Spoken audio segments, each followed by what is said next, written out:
La vie de Donna Rosalina, maintenant âgée de 78 ans, est un témoignage d'amour, de douleur et de résilience. Immergée dans ses souvenirs, elle se voit confrontée à un passé qu'elle a longtemps tenté d'enterrer. Par une simple question de l'infirmière, le tourbillon de souvenirs l'entraîne vers une époque de bonheur et de tragédie, révélant des secrets qui ont façonné sa vie. Préparez-vous pour un voyage émotionnel qui touchera votre cœur.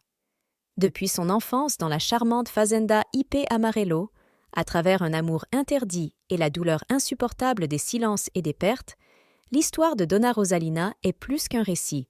C'est un cri pour la liberté et la compréhension. Tout au long de son récit, vous serez invité à réfléchir au prix que de nombreuses femmes paient pour le silence imposé, et comment certaines cicatrices ne se ferment jamais, mais peuvent devenir des ponts vers la guérison. Ne manquez pas chaque mot, chaque émotion. Et si cette histoire touche votre cœur, souvenez-vous, elle est plus qu'un récit personnel. C'est un écho de tant de vies qui, comme celle de Donna Rosalina, doivent être reconnues. À la fin, laissez votre like et abonnez-vous, afin que nous puissions ensemble garder vivantes ces histoires qui nous enseignent l'amour, la douleur et la rédemption. Votre participation est essentielle pour que cette mémoire ne se perde jamais. Le corps gisait immobile dans le lit de l'hôpital. Donna Rosalina, à 78 ans, fixait le plafond blanc tandis que les souvenirs l'engloutissaient comme un tourbillon. L'infirmière avait demandé à propos de son enfance, un sujet apparemment innocent qui ouvrait les vannes d'un passé qu'elle gardait à double tour. « Veux-tu vraiment savoir ?» demanda-t-elle d'une voix étranglée. 6 mains ridées serrèrent les draps avec force, et pour la première fois depuis des décennies, elle décida qu'il était temps de raconter son histoire. La fazenda Ipe Amarelo était le genre d'endroit qui n'existe que dans les souvenirs dorés de l'enfance. Dans les années 50, entre les champs de café et les pâturages verdoyants, Rosalina découvrit ce qu'était le bonheur. Son père, homme austère mais prospère, avait transformé ces terres en un empire du café. Les frères couraient librement dans les champs et les rires des enfants se mêlaient aux chants des oiseaux. C'était un temps d'abondance, où le monde semblait trop grand pour contenir de petits rêves. Les dimanches à la ferme étaient sacrés. Les familles se réunissaient sous l'ombre des manguiers centenaires, et l'arôme des haricots avec du lard se répandait dans l'air comme une bénédiction. Les cousins arrivaient en groupe, apportant avec eux des histoires de la ville et des bonbons cachés dans leurs poches. C'est lors de ces réunions que Rosalina commença à réaliser que sa famille était comme une couverture de patchwork, chaque morceau racontant une histoire différente, mais tous cousus par le même fil du destin. L'école rurale se trouvait à 3 kilomètres de la ferme. En chemin, entre les conversations et les rires, Rosalina et ses cousins transformaient la traversée quotidienne en une aventure. C'est pendant ces promenades qu'elle commença à voir Mika différemment.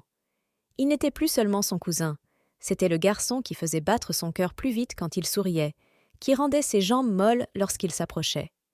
Le temps des jeux innocents touchait à sa fin, et quelque chose de plus profond et de plus effrayant commençait à prendre sa place. L'amour entre cousines était un tabou que personne n'osait mentionner dans la famille. Mais Rosalina et Mika ne pouvaient pas contrôler ce qu'ils ressentaient.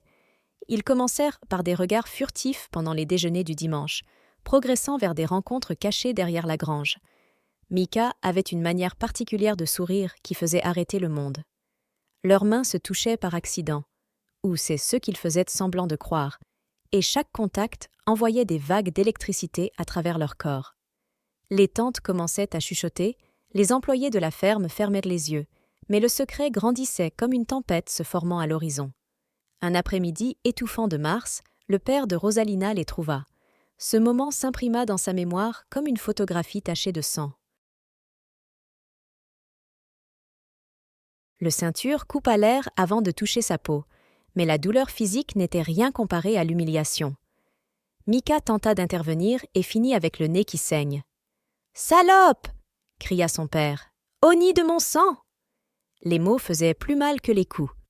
Cette nuit-là, enfermée dans sa chambre, Rosalina comprit que son enfance était définitivement terminée. « Le mariage aura lieu dans 3 mois », annonça son père pendant le dîner, comme s'il parlait de la météo. Le fiancé était Augusto Mendes, un agriculteur de 45 ans, ami de la famille. Rosalina n'avait que 16 ans. Sa mère gardait les yeux rivés sur son assiette, complice silencieuse de la tyrannie paternelle.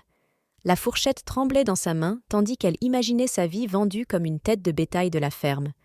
Mika avait été envoyée étudier à Sao Paulo, et les lettres qu'il essayait d'envoyer étaient interceptées avant d'arriver dans ses mains. C'est pendant le dîner de fiançailles que Rosalina explosa enfin. Devant toute la famille et le fiancé, elle se leva et dit tout ce qu'elle avait gardé pour elle. Elle parla d'amour, de liberté, du droit de choisir son propre destin. Les mots sortaient comme du poison d'une vieille plaie. La gifle que son père lui donna résonna dans la pièce, mais elle resta debout, les yeux brûlants de colère et de détermination. Le silence qui suivit était assourdissant. Cette nuit-là, Rosalina s'enfuit vers le ruisseau, son refuge depuis l'enfance. C'est là qu'Angelo la trouva. Fils de l'agriculteur voisin, il l'observait toujours de loin avec un regard qui la faisait se sentir sale. La lune était cachée par des nuages quand il s'approcha. L'odeur de la cachaça sur son haleine se mêlait à celle d'une cigarette bon marché. « Maintenant, tu n'as plus nulle part où fuir, » dit-il en avançant. Rosalina tenta de crier, mais sa voix mourut dans sa gorge. Ce qui suivit fut une éternité d'horreur en quelques minutes. Les eaux du ruisseau, autrefois sa confidente, témoignaient désormais silencieusement de sa destruction. La robe déchirée, l'âme en morceaux, le corps marqué non seulement par la violence physique, mais par une cicatrice que le temps n'effacerait jamais. Les jours suivants furent un flou de honte et de désespoir. La famille interpréta son silence comme de la rébellion, son isolement comme de l'entêtement à cause de Mika. Personne ne remarqua que la fille qui chantait dans les couloirs de la ferme était morte cette nuit-là au bord du ruisseau. Angelo continuait de fréquenter les événements familiaux, souriant comme si rien ne s'était passé, tandis que Rosalina se décomposait de l'intérieur chaque fois qu'elle le voyait. Le mariage arrangé fut oublié, elle était désormais tachée, comme murmuraient les tantes. Mika n'apprit jamais la vraie raison de son éloignement. Les lettres qu'il continua d'envoyer pendant des années finirent jaunies dans une boîte jamais ouverte. Revenant au présent, Donna Rosalina termine son récit dans la chambre d'hôpital. L'infirmière, qui avait posé la question innocente sur son enfance, tenait maintenant sa main avec des larmes dans les yeux.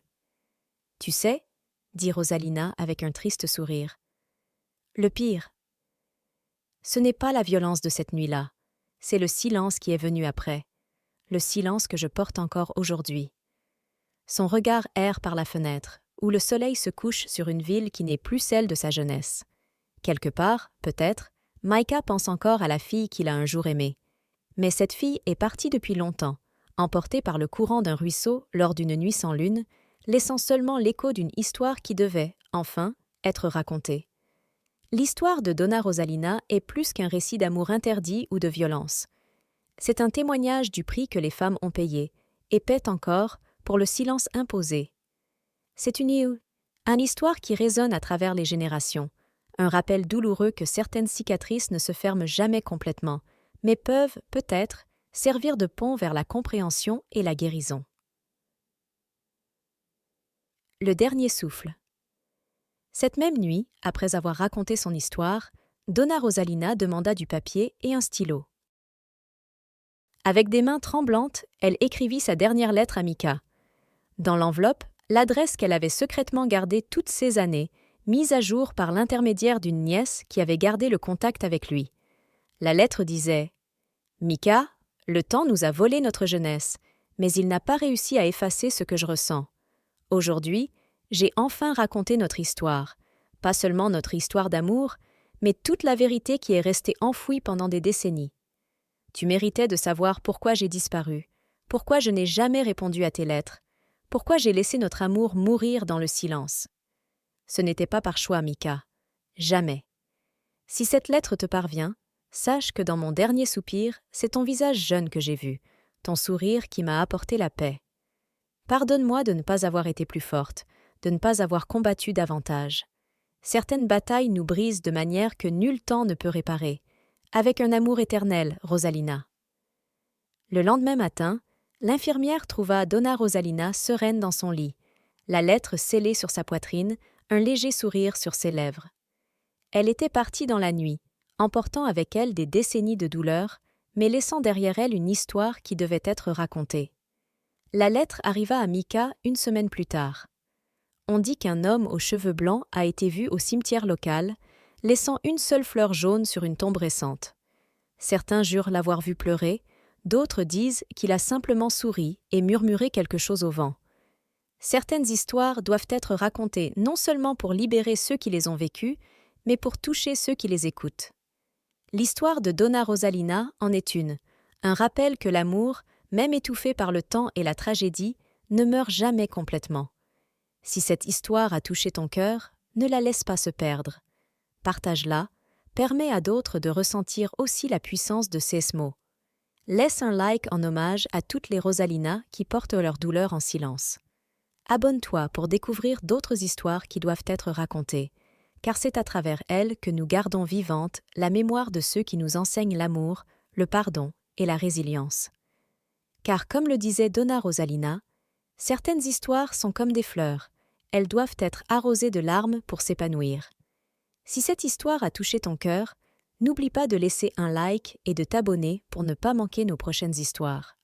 Chaque like est une manière de garder vivante la mémoire de personnes comme Donna Rosalina, dont les histoires nous enseignent l'amour, la douleur et la rédemption.